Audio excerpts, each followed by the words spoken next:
আজ যখন দেশে আজ যদি দেশে একটি সত্যিকার নিরপেক্ষ নির্বাচন অনুষ্ঠিত করতে পারে এই অন্তর্বর্তীকালীন সরকার, তাহলে প্রকৃত নির্বাচনের মাধ্যমে যেই ব্যক্তিগুলো নির্বাচিত হয়ে সেই সংসদে গিয়ে বসবে, সেই ব্যক্তিগুলো তখন এই দেশের মানুষের সত্যিকার যেই প্রয়োজন, এই দেশের মানুষের সত্যিকার যেই চাওয়া, সেইগুলো নিয়ে তারা সংসদে আলোচনা করবে। এই এবং তার ভিত্তিতে তারা বাস্তবতার নিরিখে পদক্ষেপ গ্রহণ করবে। আজকে নির্বাচন হলে দেশে কেন আমরা নির্বাচন চাইছি, বারে বারে বিএনপি সহ বিভিন্ন রাজনৈতিক দল কেন নির্বাচনের কথা বলছে? কারণ এই জন্যই নির্বাচনের কথা বলছে। আমরা বিশ্বাস করি, আমরা মনে করি যে এই যে আজকের যে ইন্টারিম গভর্নমেন্ট, অন্তর্বর্তীকালীন সরকার, এই সরকার আমরা বিশ্বাস করতে চাই যে তারা একটি নিরপেক্ষ নির্বাচন দিতে সক্ষম হবে।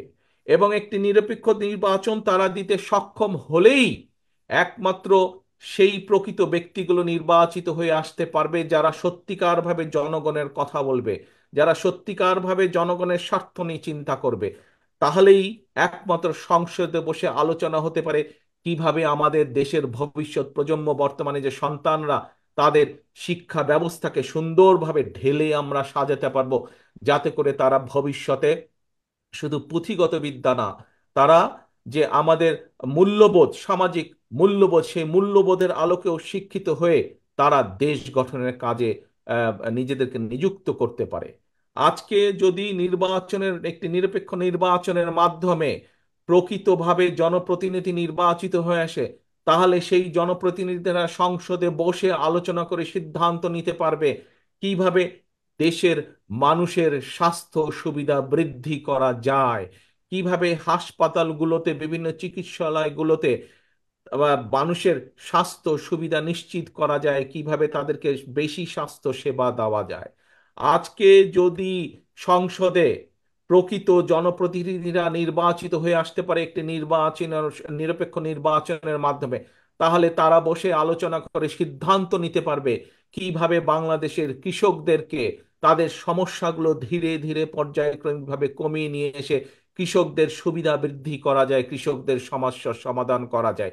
এইভাবে প্রত্যেকটি সেক্টরের সমস্যা কিভাবে পর্যায়ক্রমিকভাবে সমাধান করা যায়।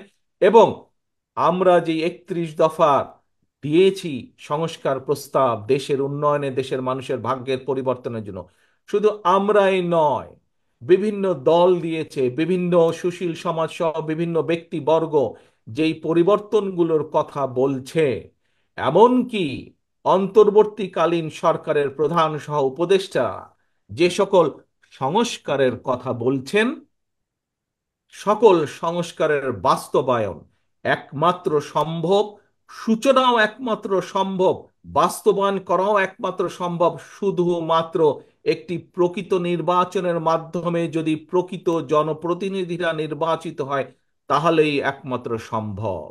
সেজন্যই আমরা বলছি, রাজনৈতিক দলগুলো বলছে কেন দেশে নির্বাচন প্রয়োজন,